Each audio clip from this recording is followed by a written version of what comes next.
నిన్న నంద్యాలలో వైఎస్ రాజశేఖర రెడ్డి గారి విగ్రహాన్ని ధ్వంసం చేశారు తెలుగుదేశం పార్టీకి సంబంధించినటువంటి వ్యక్తి. ఆ తెలుగుదేశం పార్టీకి సంబంధించినటువంటి వ్యక్తి ధ్వంసం చేస్తే అతన్ని కూడా వైఎస్ఆర్ కాంగ్రెస్ పార్టీ వ్యక్తిగా చిత్రీకరించేటటువంటి ఒక కుట్ర జరిగింది.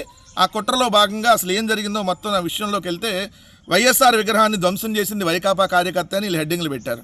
నేను అడుగుతున్నా, మీరు కడుపుకి అన్నం తింటున్నారా ఇంకేదైనా తిని బతుకుతున్నారా అని చెప్పి. వైఎస్ రాజశేఖర రెడ్డి గారి విగ్రహాన్ని ఎవడు ధ్వంసం చేసినా ముందు వాళ్ళ మీద చర్యలు తీసుకోవాలి కదా. దానికి పార్టీతో ఏం సంబంధం? అతను వైకాపా కార్యకర్తని మీరు అంటున్నారు కదా. అంటే వైఎస్ఆర్ కాంగ్రెస్ పార్టీలో ఎప్పుడో 4 ఏళ్ల క్రితం పనిచేస్తే వైఎస్ఆర్ కాంగ్రెస్ పార్టీలో ఉన్నట్టేనా? అంటే ఈరోజు రఘురామకృష్ణరాజు మా పార్టీలోంచి వెళ్ళిపోయాడు, మా పార్టీలో ఉన్నట్టేనా?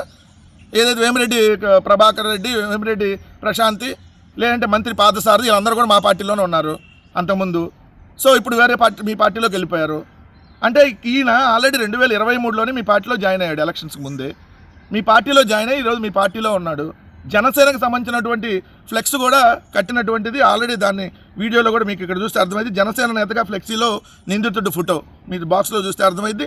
అదేవిధంగా మంత్రి ఫరూక్ కుమార్తో ఈ జముల ఎవరైతే ఉన్నారో ఈయన ఫోటో. మరి ఇప్పుడు మంత్రి ఫరూక్ కుమారుడితో ఎట్లా ఉంటాడు వైఎస్ఆర్సీపీ కార్యకర్త అయితే?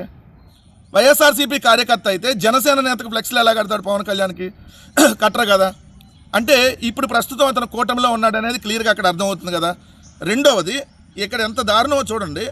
అతను ఉదయం పూట 6:30కే అక్కడికి వెళ్ళి దాదాపు 22 నిమిషాల పాటు నంద్యాలలో ఉదయం పూట ఏదైతే రద్దీగా ఉండేటటువంటి సెంటర్లో అతను తల నరుగుతూ ఉంటే, ఏదైతే రాజశేఖర రెడ్డి గారి విగ్రహాన్ని తల నరుగుతూ ఉంటే 22 నిమిషాలైనా పోలీసులు రాలా. ఈ సంఘటన వాళ్ళే వీడియో తీపిచ్చారు, తెలుగుదేశం వాళ్ళే వీడియో తీపిచ్చారు. మీకు చూస్తే అర్థమవుతూ ఉంటుంది.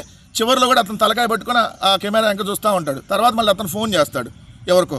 ఇక్కడ చూడండి, ఈ ఇన్సిడెంట్ జరిగిన తర్వాత ఇమీడియట్గా 15-20 మినిట్స్కే తెలుగుదేశం పార్టీకి సంబంధించినటువంటి 15-20 మినిట్స్కే తెలుగుదేశం పార్టీ సోషల్ మీడియాలో ఇతను అంతకుముందు వైఎస్ఆర్ కాంగ్రెస్ పార్టీలో ఉన్న ఓ చిన్న ఫోటో వస్తుంది. ఏది నంద్యాల ఎక్స్ఎమ్మెల్యేగా ఉన్నటువంటి శిల్పా రవిశేఖర రెడ్డి గారితో ఉన్నటువంటి ఫోటో. శిల్పారావు గారితో ఉన్నటువంటి ఫోటో వెనక ఎక్కడో ఉంటాడు. ఆ చిన్నది కనపడకుండా ఈయన అతనే అని చెప్పి వాళ్ళు తెలుగుదేశం సోషల్ మీడియా ట్రోల్ చేస్తే స్టార్ట్ చేసిద్ది అనమాట. మరి ఇది పక్కా కుట్ర ఎవరిదో ఇక్కడ అర్థం కావట్లేదా? రెండోది, ఇక్కడే చూడండి, ధ్వంసం చేయడానికి సులువుగా ఉంటుందని శ్రీనివాస సెంటర్లోని వైఎస్ఆర్ విగ్రహం ప్లాస్టర్ ఆఫ్ ప్యారిస్తో తయారైంది. రాతి విగ్రహం అయితే ధ్వంసం చేయడం కష్టమవుతుందనే ఉద్దేశంతో ఈ విగ్రహాన్ని జంబులయ్యే ఎంపిక చేసుకున్నట్టు పోలీసులు గుర్తించారు. దీనికోసం ఆయన ముందే పన్నాగం రూపొందించుకున్నట్టు తేల్చారు. ధ్వంసం చేస్తున్నప్పుడు కొందరు ఆపడానికి ప్రయత్నించగా వాళ్ళపై రాళ్ళు విసిరారని, సో ఇవి ఎవరి ప్రోద్బలంతో ఇవన్నీ చేశాడనే కుట్ర కోణంలో పోలీసులు విచారిస్తున్నారు. విగ్రహం ధ్వంసంపై తప్పుడు ప్రచారానికి పాల్పడితే కేసులు నమోదు చేస్తామని హెచ్చరించారు. ఇక్కడ ఆ విగ్రహాన్ని కావాలని వాంటెడ్గా సెలెక్ట్ చేసుకున్నాడు అనేది పాయింట్ నెంబర్ 1.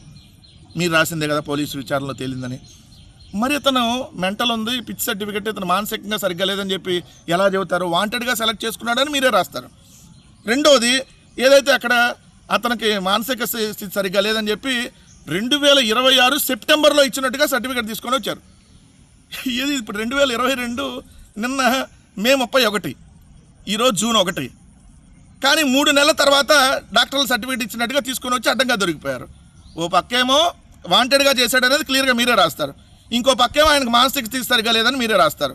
ఇంకో పక్కేమో అతను వైఎస్ఆర్సీపీ అని చెప్పి అంటగట్టే ప్రయత్నం చేస్తారు.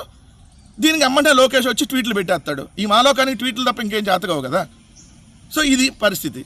అంటే రాజశేఖర రెడ్డి గారి విగ్రహం మీద వీళ్ళే దాడులు చేయించేసి దాన్ని వైఎస్ఆర్ కాంగ్రెస్ పార్టీ మీదకి అంటగట్టేటటువంటి కుట్ర నారా లోకేష్ ఆధ్వర్యంలో జరిగిందనేది స్పష్టంగా ఇక్కడ తెలుస్తుంది కదా. లేకపోతే ఆయన గబక్కన వచ్చి ట్వీట్ అట్లా పెడతాడు. ఇది రాజశేఖర రెడ్డి గారి మీద ఇది ఒక్కటే కాదు. గడిచిన కొన్ని రోజులుగా మీరు చూస్తూ ఉంటే రాజశేఖర రెడ్డి గారి ప్రతిష్టను దెబ్బతీయడానికి వాంటెడ్గా ఈ కూటమి ప్రభుత్వం కక్షగట్టి మరీ ఆయన మీద చేస్తున్నటువంటి తప్పుడు ప్రచారం, ఫ్యాక్షనిస్ట్గా ముద్రించేటటువంటి కార్యక్రమం ఒకవైపు. మొన్న టాల్కమ్ పౌడర్ న్యూస్ ఛానల్లో ఏదైతే మొత్తం నడి రోడ్డు మీద నగ్నంగా ఏ పనైనా చేసేటటువంటి ఒక యాంకర్, టాల్కమ్ పౌడర్ వంశీ అంటారు అతను ఇంకో పోరం బొగ్గాడిని కూర్చోబెట్టి రాజశేఖర రెడ్డి గారి మీద నీచంగా మాట్లాడించినటువంటి మాటలు. ఇప్పుడే విగ్రహం ధ్వంసం. మరి ఇవన్నీ రాజశేఖర రెడ్డి గారి ప్రతిష్టను దెబ్బతీయడానికి జగన్మోహన్ రెడ్డి గారిని డైరెక్ట్గా ఎదుర్కోలేనటువంటి ఈ చేతగానటువంటి ఎవరైతే ఈ కూటమి నాయకులు చేస్తున్నారు, వ్యక్తిగతంగా హననానికి పాల్పడుతున్నారనేది స్పష్టంగా కనపడుతుంది కదా. సో ఇప్పుడు ఖచ్చితంగా దీని మీద విచారణ చేసి వాడు మెంటల్ ఉన్నాడా, లేదంటే పిచ్చాడా, లేదంటే వాడు ఓ పార్టీయా ఇంకో పార్టీయా వాళ్ళని శిక్షించాలి. ఇంకొకసారి ఇలాంటివి చేయకుండా సమాజంలో వీళ్ళేమంటారు, కేసులు పెడతారంట విగ్రహంపై, ఏదైతే విగ్రహం తప్పుడు ప్రచారం చేస్తే ధ్వంసంపై. అంటే ధ్వంసం చేసినాడిని ఆ వీడియోలు తీసి దీన్ని కుట్రకు పాల్పడినాడి మీద చేయరు. ఎవరైతే క్వశ్చన్ చేస్తారో వాళ్ళ మీద కేసులు పెడతారంట. అంటే ఈ కూటమి ప్రభుత్వానికి ఇలాంటి తప్పుడు కేసులు అలవాటే. మరొకసారి చెప్తా ఉన్నా, రాజశేఖర రెడ్డి గారి విగ్రహాల జోలికి కానీ రాజశేఖర రెడ్డి గారి జోలికి వస్తే మాత్రం ఎట్టి పరిస్థితుల్లో కూడా వదిలేటటువంటి ప్రసక్తి లేదని మాత్రం హెచ్చరిస్తా ఉన్నాను.